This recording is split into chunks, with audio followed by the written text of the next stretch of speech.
वो फैसला जिसके बारे में नवाज शरीफ फैमिली को इंतजार था बिलाखिर आ ही गया। किसी हद तक ये बात समझ में आ भी रही है और किसी हद तक ये बात समझ में नहीं आती कि इस्लामाबाद हाई कोर्ट ने नवाज शरीफ, मरियम नवाज और कैप्टन रिटायर्ड सफदर को रिहा करने का हुक्म दे दिया है।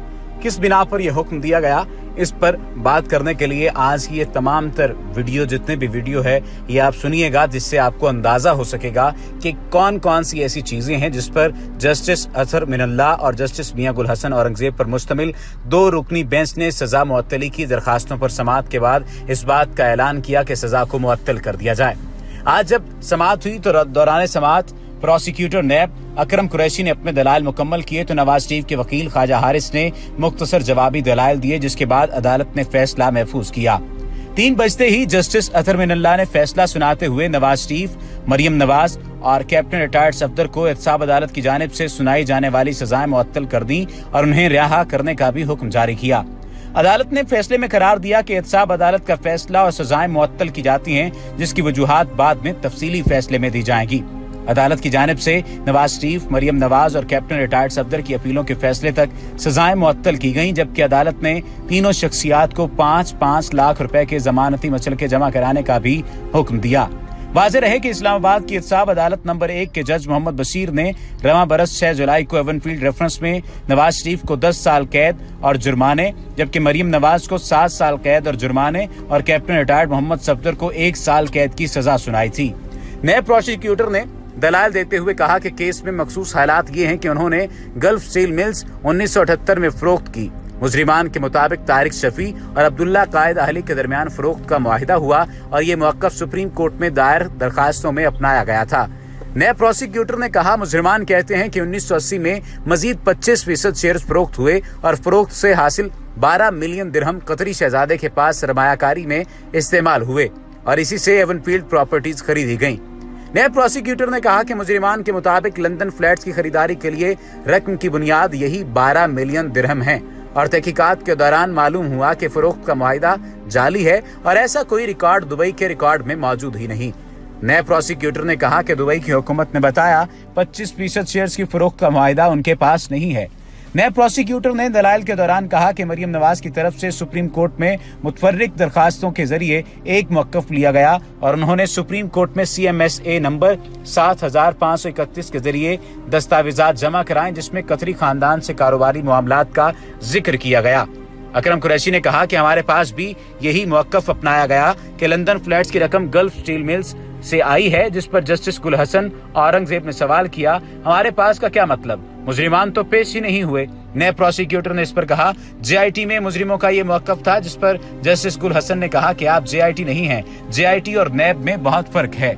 नए प्रोसिक्यूटर अकरम कुरैशी ने कहा, मरियम नवाज की मलकियत छुपाने के लिए जाली ट्रस्ट डीड बनाई गई, जिस पर जस्टिस गुल हसन ने सवाल किया, आप कहते हैं कि नवाज शरीफ ने मरियम के नाम पर फ्लैट्स बनाए, जिस पर उन्होंने जवाब दिया, जी, नवाज शरीफ फ्लैट्स के असल मालिक थे। जिस पर जस्टिस अतहर मिनल्ला ने नए प्रोसिक्यूटर को कहा, तो फिर नवाज शरीफ की मलकियत का कोई सबूत दें, हम कैसे फर्ज करें, आपकी इतनी बड़ी तफ्तीश के बाद नवाज शरीफ का फ्लैट से कोई ताल्लुक नहीं बन पा रहा, नवाज शरीफ तो कहीं भी नजर नहीं आ रहा। जस्टिस अतहर मिनल्ला ने कहा, आप तफ्तीश से नवाज शरीफ का ताल्लुक नहीं जोड़ सके तो हम फर्ज कैसे कर लें। नए प्रोसिक्यूटर ने कहा, 2012 तक मरियम नवाज इन फ्लैट्स की बेनिफिशियल ऑनर थी और बाद में एक जाली ट्रस्ट डीड बनाकर ट्रस्टी बनी। इस ट्रस्ट डीड में कैलिबरी फॉन्ट का इस्तेमाल हुआ, जो उन दिनों दस्तयाब ही नहीं था, और ट्रस्ट डीड में तारीखें भी बदली गईं। इस मौका पर जस्टिस मियां गुल हसन ने सवाल किया, फर्ज करें मरियम ने जाली दस्तावेजात पेश की, ये बताएं ज़राए से ज्यादा आमदन पर सजा कैसे हो सकती है। इस पर नए प्रोसिक्यूटर ने कहा, कभी उधर से भी कोई सवाल पूछ लें, सब सवालात मुझसे ही पूछने हैं। जिस पर अदालत ने कहा, दलाइल आपके पास हैं और सवाल भी आप ही के हैं। ये बात आम बात नहीं थी। अदालत ने पूछा, 1993 में मरियम नवाज की उम्र क्या थी, जिस पर अकरम कुरैशी ने बताया, उस वक्त मरियम नवाज 20 साल की थी। अदालत ने सवाल किया, आपका मौक़िफ़ है कि 1993 में नवाज शरीफ ने लंदन फ्लैट्स खरीदे, तो मरियम नवाज पर आमदन से ज़ायद असासों का केस कैसे बन गया? आपका केस है कि मालिक मरियम नवाज नहीं बल्कि नवाज शरीफ हैं। जिस पर नए प्रोसिक्यूटर ने जवाब दिया, जी, मैं यही कह रहा हूँ, मालिक मरियम नवाज नहीं बल्कि नवाज शरीफ हैं। ये मैं नहीं कहता, ये कानून कहता है कि आप फर्ज करें।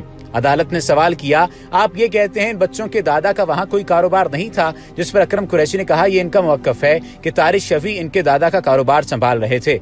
जस्टिस अतहर मिनल्लाह ने इस्तफसार किया कि कोई ऐसा रिकॉर्ड दें जो नवाज शरीफ का किसी भी हैसियत में किरदार साबित करता हो। क्या सिर्फ मफरूजे की बुनियाद पर सजा हो सकती है? जिस पर नैब प्रोसिक्यूटर ने कहा, कानून शहादत तो ऐसा करने का कहता है। मैंने सुप्रीम कोर्ट का फैसला भी बताया है, जिस पर जस्टिस अतहर मिनल्लाह ने कहा वो मिनॉरिटी जजमेंट है। अकरम कुरैशी ने कहा कि कानून शहादत के उसूल आम मुकदमात में मुख्तलिफ जबकि इस केस में मुख्तलिफ हैं। जस्टिस अतहर मिनल्लाह ने कहा, सुप्रीम कोर्ट के तय करदा असूल के मुताबिक नैब को तफसीली तफ्तीश करनी थी। उनके मालूम जराए आमदन कहां पर तफ्तीश किए, वो दस्तावेजात कौन सी हैं? जिस पर नैब प्रोसिक्यूटर ने कहा कि सुप्रीम कोर्ट का लॉ यहां काबिल अमल नहीं है। जस्टिस अतहर मिनल्लाह ने इस्तफसार किया कि क्या सुप्रीम कोर्ट का लॉ काबिल अमल नहीं है? मालूम जराए आमदन का चार्ट कहां पर है? क्या मैं ये लिख दूं कि इस केस में सुप्रीम कोर्ट लॉ का इत्तलाक नहीं होता? जिस पर नैब प्रोसिक्यूटर ने कहा, जी लिख दें, इस केस में सुप्रीम कोर्ट लॉ का इत्तलाक नहीं होता। जस्टिस साहब ने इस्तफसार किया कि क्या पेश करदा जराए आमदन का चार्ट गैर मुतल्लिका है? नैब प्रोसिक्यूटर ने जवाब दिया, जी हाँ, पेश करदा जराए आमदन का चार्ट गैर मुतल्लिका है। जस्टिस अतहर मिनल्लाह ने सवाल किया, आप कहते हैं जायदादें बैरून मुल्क हैं, इसलिए बारे सबूत नैब पर नहीं आता। जिस पर नैब प्रोसिक्यूटर ने कहा, जी बिल्कुल ऐसा ही है, बारे सबूत नैब पर नहीं आता। फाजिल जज ने सवाल किया, इस तरह की एक्सरसाइज किसी अवामी ओहदेदार के केस में की गई?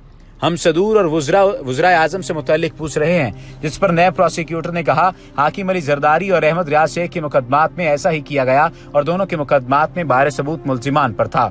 नए प्रोसिक्यूटर अकरम कुरैशी ने अपने दलाइल मुकम्मल किए, जिसके बाद एडिशनल प्रोसिक्यूटर जनरल जहांजेब भरवाना ने मुख्तसर दलाइल की इस्तदा की और कहा कि मरियम नवाज की पेश करदा ट्रस्ट डीड जाली करार दी गई, जो कहीं रजिस्टर्ड नहीं है, और ये ट्रस्ट डीड उन्होंने खुद पेश की, जबकि JIT को खास किरदार अदा किया गया। JIT के खास किरदार की बात की जाए तो जस्टिस अतहर मिनल्लाह ने एडिशनल प्रोसिक्यूटर जनरल से सवाल किया, आप अकरम कुरैशी की हिमायत करते हैं कि फर्स्ट इंप्रेशन का केस है, इसमें राय जसूलों का इत्तलाक नहीं होता? जिस पर जहांजेब भरवाना ने कहा, जी फर्स्ट इंप्रेशन का केस है। जस्टिस अतहर मिनल्लाह ने दौरान में सवाल किया कि मालूम जराए आमदन का चार्ट किसने तैयार किया था, उसे बनाने वाला कहाँ पर है? अगर वो आता तो इस पर जिरा होती कि कैसे बनाया गया। यहाँ पर ये बात भी काबिल जिक्र है कि वजीर आजम नवाज शरीफ और उनकी बेटी मरियम नवाज ने 13 जुलाई को लंदन से पाकिस्तान वापस आकर गिरफ्तारी दी थी। बाद अज़ां तीनों ने सजाओं के खिलाफ 16 जुलाई को इस्लामाबाद हाई कोर्ट का दरवाजा खटखटाया।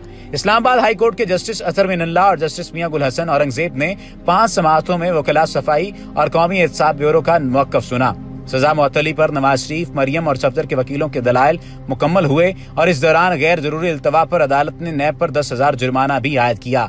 समाअत के बाद हाई कोर्ट ने 20 अगस्त को सजा मुअत्तली पर फैसला मुअख्खर कर दिया। अदालती तातीलात के बाद दरखास्तों की नए सिरे से समाअत शुरू करने का फैसला हुआ और अदालत आलिया ने फरीकैन को शवाहिद और मेरिट पर दलाइल देने की हिदायत की। दूसरी जानिब नैब ने सजा मुअत्तली की दरखास्तों की पहले समाअत से मुतल्लिक इस्लामाबाद हाई कोर्ट के फैसले को सुप्रीम कोर्ट में चैलेंज कर दिया। ताहम सुप्रीम कोर्ट ने पिटीशन मुस्तरद कर दी और अदालती वक्त ज़ाया करने पर नैब को 20,000 रुपए जुर्माना कर दिया। और अब आज इस्लामाबाद हाई कोर्ट इन दरखास्तों पर 7वीं समाअत के बाद फैसला सुना चुकी है। इस्लामाबाद हाई कोर्ट का 2 रुकनी बेंच ये समाअत सुना चुका है। कमरा अदालत खचाखच भर चुका था और इसमें बड़ी तादाद में नून लीगी रहनुमा मौजूद थे। देखना यह है कि ये मुअत्तली किस वक्त तक जारी रहती है और इस मुअत्तली का किस हद तक असर होता है शरीफ फैमिली पर, इन लोगों के किरदार पर और इस तमाम तर सूरत हाल पर। कुछ लोग तो यही बात कहते नजर आ रहे हैं कि शरीफ फैमिली को कुलसूम नवाज की वफात की वजह से चोट मिल रही है, लेकिन ये बात काबिल अमल और हकीकत के मुनाफी नजर आती है।